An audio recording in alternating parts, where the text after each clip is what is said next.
Hello दोस्तों, कैसे हैं आप लोग? बढ़िया, ज़बरदस्त। तो चलिए, हम लोग इंडियन ज्योग्राफी कवर कर रहे थे और इससे पहले हमारे 3 लेक्चर हो चुके हैं।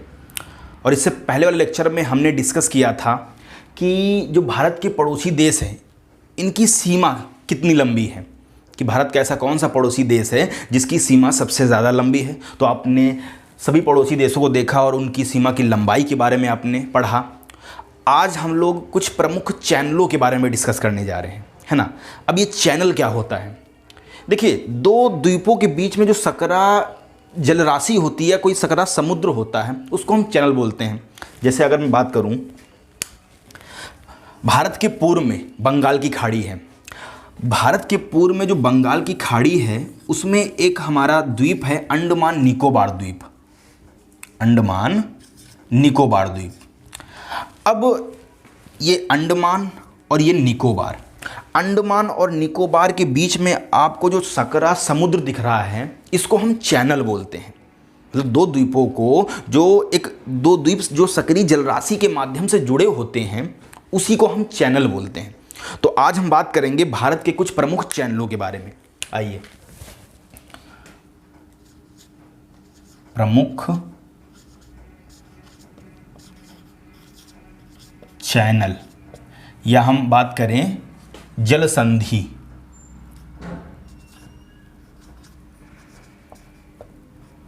जल संधि के बारे में, है ना। देखिए, हैंडराइटिंग पे मत जाइएगा, है ना। कंटेंट पे जाइएगा कि कंटेंट आपको अच्छा लग रहा है कि नहीं लग रहा है, कैसा है। हैंडराइटिंग पे बिल्कुल फोकस मत कीजिएगा, जानता हूँ हैंडराइटिंग बहुत गंदी है मेरी। तो चलिए, प्रमुख चैनलों की अगर हम बात करें तो सबसे पहले हम बात करते हैं 6 डिग्री चैनल। तो 6 डिग्री चैनल जो है, किन 2 द्वीपों को आपस में जोड़ती है, बताइए।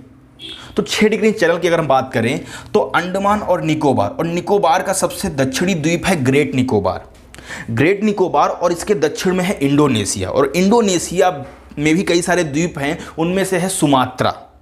तो अगर हम 6 डिग्री चैनल की बात करें तो 6 डिग्री चैनल जो है ग्रेट निकोबार, और यहां द्वीप है एक सुमात्रा को जोड़ती है। ग्रेट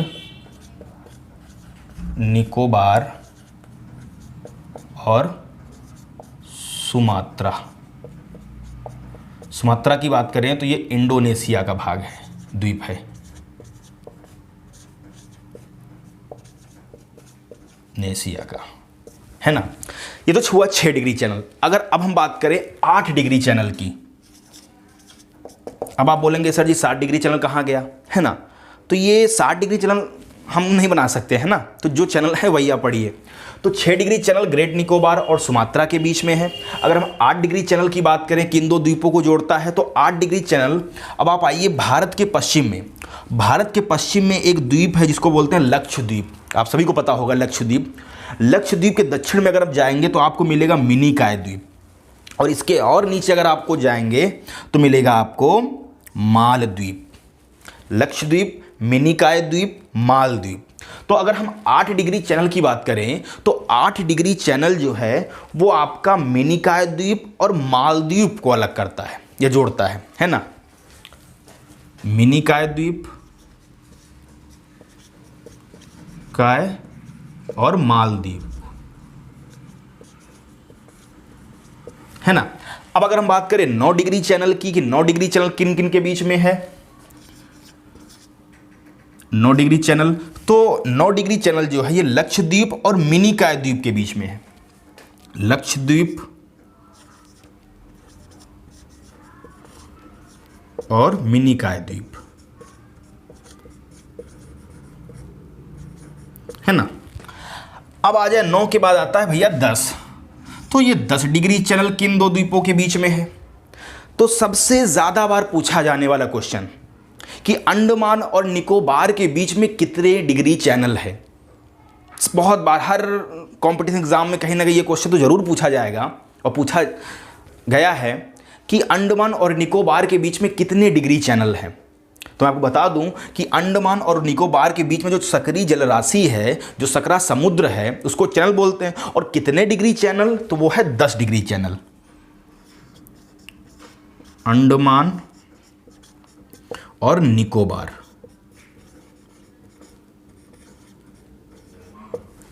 अब हम बात करें कुछ और चैनलों की, तो उसमें आपका आता है कोको चैनल। तो कोको की बात करें तो यहां पर आपको सबसे उत्तरी द्वीप दिख रहा है जो कि अंडमान का द्वीप है, तो उसको बोलते हैं उत्तरी अंडमान या अंडमान। और अंडमान के उत्तर में यहां पर है कोको द्वीप, कोको द्वीप, जो कि म्यांमार पर इसका अधिकार है। कोको द्वीप पर म्यांमार का अधिकार है। तो अंडमान और कोको द्वीप पर कोको जल संधि है ना। अब अगर हम बात करें कुछ और जल संधियों की, तो आता है पाक जल संधि। सबसे इंपॉर्टेंट, पाक जल संधि किन को आपस में जोड़ती है? तो अगर हम बात करें भारत और तमिलनाडु के बीच में, या भारत और तमिलनाडु को आपस में किस जल संधि के माध्यम से जोड़ा गया है, जोड़े हैं, तो भारत और तमिलनाडु जो हैं ये पाक जल संधि के माध्यम से आपस में जुड़े हुए हैं, ये आपको पता होना चाहिए। तो अगर हम कोको की बात करें तो अंडमान और कोको द्वीप। फिर अगर हम बात करें पाक जल संधि की, तो ये भारत और श्रीलंका के बीच में है ना, पाक जल संधि। ये बहुत बार एग्जाम में आया है कि पाक जल संधि किन दो देशों के बीच में है। और ये भी आपसे पूछ सकता है कि जो श्रीलंका है वो किस जल संधि के माध्यम से जो है भारत से जुड़ा है, तो पाक जल संधि है ना। जल संधि बोल रहा हूँ मैं, स्थल नहीं बोल रहा हूँ। तो श्रीलंका जो है ये पड़ोसी देश तो है, लेकिन ये स्थल संधि से नहीं जुड़ा है, ये जल संधि से जुड़ा है। चलिए आगे हम बात करते हैं।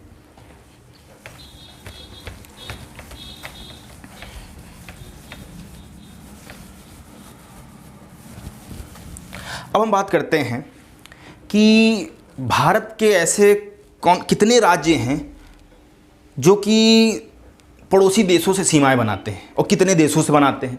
अगर मैं आपसे पूछूं कि गुजरात जो है वो कितने देशों से सीमा बनाता है, तो आप बोलेंगे पाकिस्तान सिर्फ एक देश से सीमा बनाता है। अगर मैं पूछूं कि जो आपका इधर मिज़ोरम दिख रहा है, मिज़ोरम कितने देशों के साथ अपनी सीमाएं बनाता है, तो आप देख सकते हैं इधर म्यांमार आपको दिख रहा है और आपका बांग्लादेश। तो मिज़ोरम जो है वो दो देशों के साथ अपनी सीमाएं बनाता है। ऐसे बहुत बार क्वेश्चन भी आया हुआ है ना।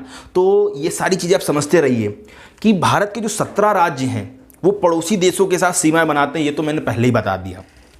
अब वो 17 राज्यों में कौन कौन है ये मैंने आपको बोला भी था कि आप जो है मैप में देख के बताइए, है ना।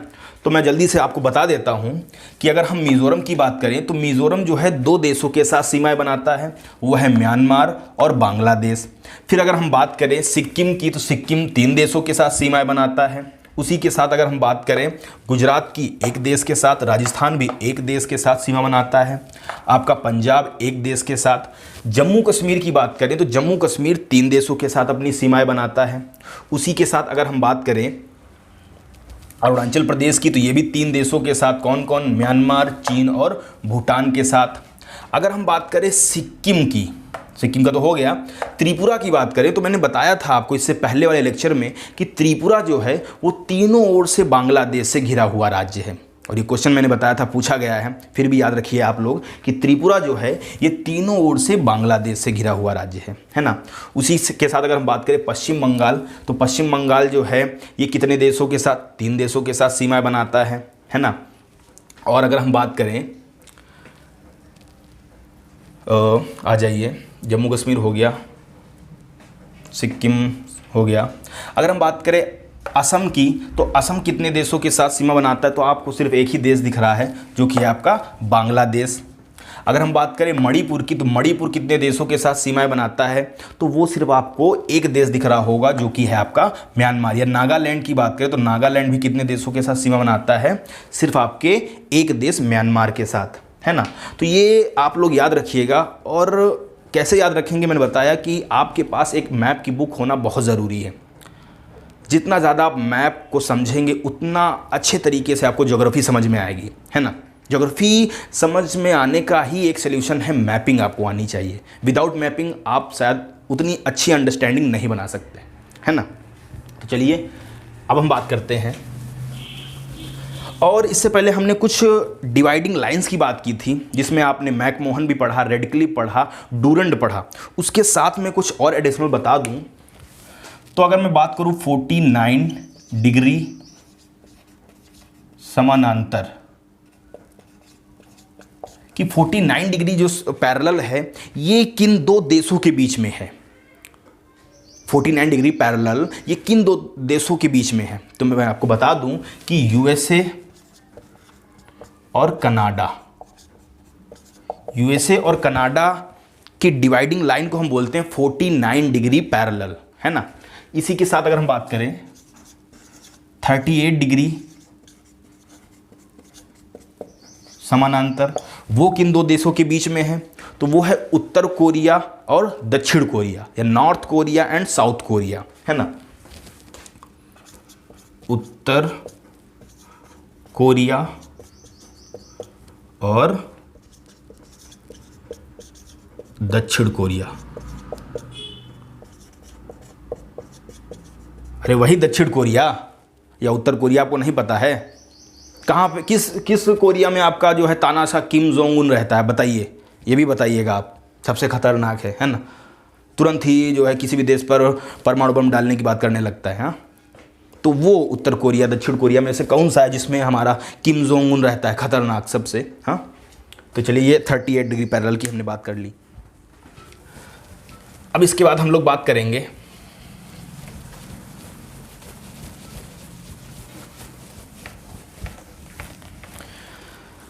अब हम बात करने जा रहे हैं ऐसा एकमात्र केंद्र शासित प्रदेश जो कि 3 जिलों में बटा हुआ है, जो कि 4 जिलों में बटा हुआ है। ऐसा कौन सा एकमात्र केंद्र शासित प्रदेश है जो कि 4 जिलों में बटा हुआ है, बताइए। और जो उसका क्षेत्रफल है वो 3 राज्यों में विभाजित है। मतलब जो गलती से आंसर भी निकल गया, तो फिलहाल चलिए उसको आप मत देखिए, उसको इग्नोर कीजिए। फिर भी आप बताइए कि ऐसा कौन सा एकमात्र केंद्र शासित प्रदेश है जो कि 4 जिलों में बटा हुआ है और जो उसका क्षेत्रफल है वो 3 राज्यों में विभाजित है। ऐसा कौन सा एकमात्र केंद्र शासित प्रदेश है, तो वो आपका है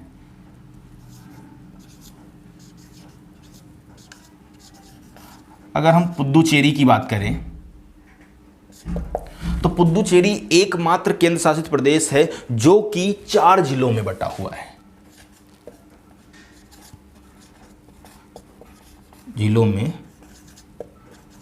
बटा हुआ। अब वो 4 जिले कौन कौन से हैं बता दूं। माहे, यनम, कराईकल और चौथा पांडुचेरी। तो आपका जो पुद्दुचेरी राज्य है, केंद्र शासित प्रदेश है, वो 4 जिलों में बटा हुआ है। कौन कौन से 4 जिले? माहे, यनम, कराईकल और पांडुचेरी।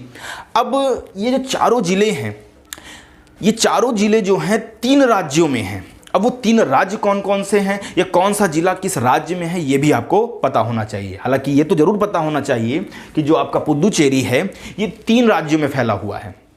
अब वो राज्य कौन से हैं मैं बता दूं, केरल, तमिलनाडु और आंध्र प्रदेश। ये 3 राज्यों में आपका पुद्दुचेरी फैला हुआ है। जो इसका क्षेत्रफल है वो 3 राज्यों में विभाजित है, केरल, तमिलनाडु, आंध्र प्रदेश। अब कौन सा जिला किस राज्य में, हम इसकी बात करें तो सबसे पहले माहे की बात करते हैं। तो माहे जो है केरल में है। केरल किस जिले में है, किस राज्य में है? केरल में। उसके साथ अगर हम बात करें यनम की, तो यनम है आपका आंध्र प्रदेश में।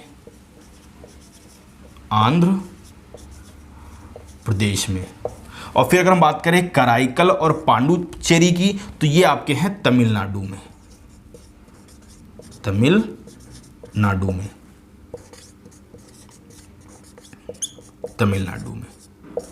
ये आपके पांडुचेरी के जिले जो कि 3 राज्यों में विभाजित हैं। अब हम बात करते हैं कि भारत का क्षेत्रफल की दृष्टि से सबसे बड़ा जिला कौन सा है।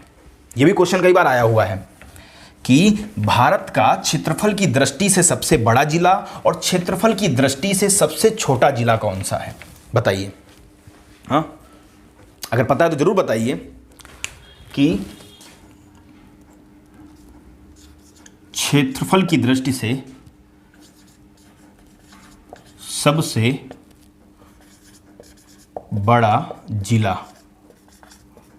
तो मैं आपको बता दूं कि क्षेत्रफल की दृष्टि से भारत का सबसे बड़ा जिला है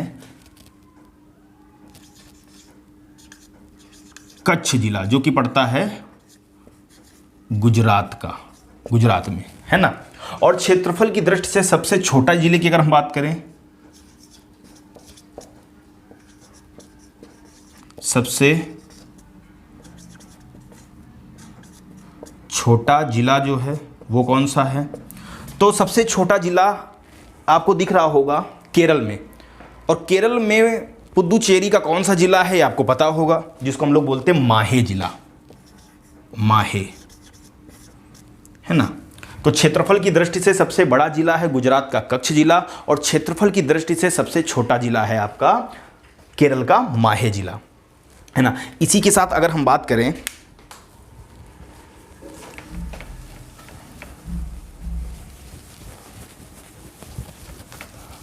कुछ केंद्र शासित प्रदेशों के बारे में, तो आप जानते हैं कि वर्तमान में प्रेजेंट टाइम में 8 केंद्र शासित प्रदेश या 8 यूनियन टेरिटरीज हैं और 28 हमारे स्टेट्स हैं।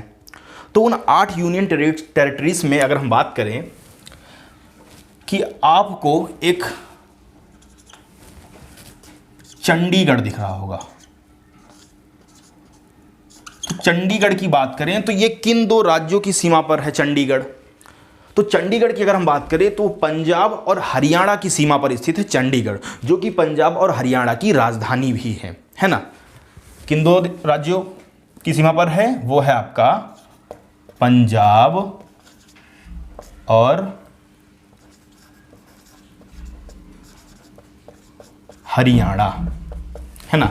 अगर हम बात करें दादर नागर हवेली दमन द्वीप की, तो ये भी एक केंद्र शासित प्रदेश है और ये किन 2 राज्यों के बीच में है। अगर हम दूसरा बात करें दादर नगर हवेली दमन और दीव और, है ना। तो दादर नागर हवेली दमन और दीव ये किन 2 राज्यों के बीच में है, तो आपको यहां कुछ दिखेगा, यहां तो गुजरात और महाराष्ट्र की सीमा पर स्थित है दादर नागर हवेली दमन और द्वीप। किसकी सीमा पर, गुजरात और महाराष्ट्र।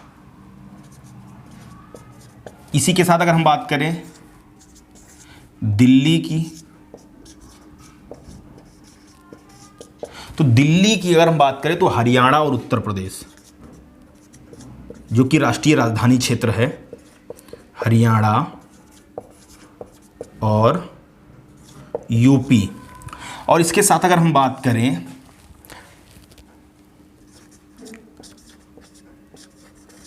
पुदुचेरी की, तो पुदुचेरी की अभी आपने पढ़ा कि पुदुचेरी जो है वो 3 राज्यों में बटा हुआ है। कौन कौन से, केरल, तमिलनाडु, आंध्र प्रदेश, जो कि पुडुचेरी के 4 जिले हैं और 3 राज्यों में बटे हुए हैं। चलिए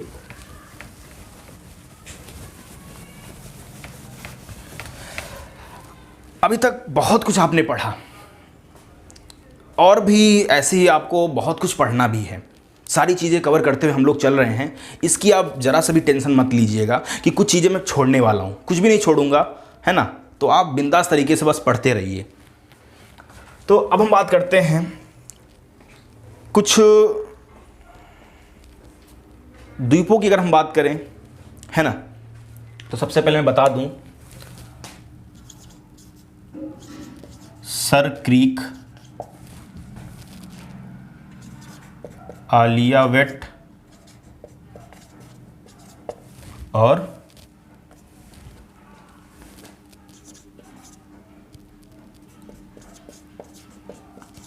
खाड़ियावेट द्वीप। तो सर क्रीक, आलियावेट, खाड़ियावेट या खंभात की खाड़ी और कच्छ की खाड़ी?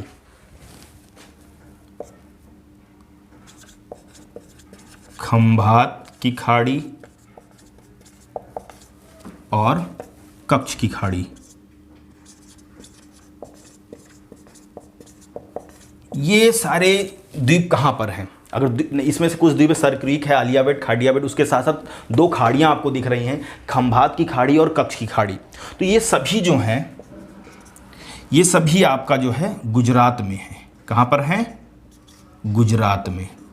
अगर हम कच्छ की खाड़ी की बात करें तो आपको ये कुछ सकरा सा जो है समुद्र दिख रहा होगा, है ना, इसको बोलते हैं कच्छ की खाड़ी। और इसके दक्षिण में आपको दिख रहा है ये है खंभात की खाड़ी, है ना। तो आप लोग ये याद रखिएगा कि कच्छ की खाड़ी और खंभात की खाड़ी कहाँ पर है ना, जो कि गुजरात में है। अब उसी के साथ अगर हम बात करें गंगा सागर द्वीप या व्हीलर द्वीप, या जिसका अब नाम बदल दिया गया है और कर दिया गया है एपीजे अब्दुल कलाम द्वीप।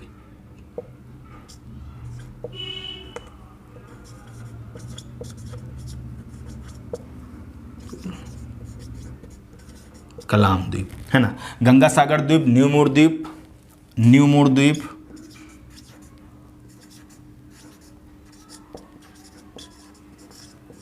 ये सभी आपका कहाँ पर है? तो गंगा सागर द्वीप, न्यूमूर द्वीप या एपीजे अब्दुल कलाम द्वीप, जिसको पहले व्हीलर द्वीप भी बोला जाता था, ये सभी जो हैं ओडिशा में हैं। ओडिशा में, है ना। अब अगर हम बात करें भारत का जो है सबसे सक्रिय ज्वालामुखी कौन सा है? भारत में दो ज्वालामुखी हैं, ये आप लोग याद रखिएगा कि भारत में जो हैं दो ज्वालामुखी हैं, जिनको हम क्या बोलते हैं? भारत के ज्वालामुखी की अगर हम बात करें तो भारत में दो ज्वालामुखी हैं, जिनमें से एक सक्रिय है और दूसरा सुसुप्त अवस्था में। सक्रिय का मतलब वो फूटता रहता है और सुसुप्त का मतलब जो नहीं फूटता है, शांत है ना। तो भारत की बात करें तो भारत में दो ज्वालामुखी हैं, एक है आपका नारकोंडम और दूसरा है आपका बैरन। तो भारत में दो ज्वालामुखी हैं, एक है नारकोंडम ज्वालामुखी, दूसरा है बैरन। नारकोंडम की बात करें तो ये सुसुप्त अवस्था में, और इसकी अगर हम बात करें तो ये सक्रिय अवस्था में है ना। Active volcano and dormant volcano, तो ये आपके कुछ वॉल्केनो हुए। इसी के साथ अगर हम बात करें तो और सारा कुछ तो लगभग कंप्लीट हो चुका है। मैंने कोशिश की है कि मैं कुछ भी ना छोड़ूं। तो फिलहाल आज की क्लास हम लोग यहीं तक रखते हैं। आशा करते हैं आपको क्लास ये पसंद आई होगी, और अगर पसंद आई है तो ज़रूर सब्सक्राइब कीजिए, शेयर कीजिए, और जितने भी हमारे नए फ्रेंड्स हैं हमारे साथ जुड़ रहे हैं वो भी सब्सक्राइब करें, लाइक करें। और क्लास को कंटिन्यू हम लोग रखेंगे और पूरी क्लास इंडियन ज्योग्राफी इसी ही तरीके से हम लोग कवर करेंगे, मज़ेदार तरीके से सारा कुछ कवर करते हुए, है ना। तो चलिए, okay, thank you so much.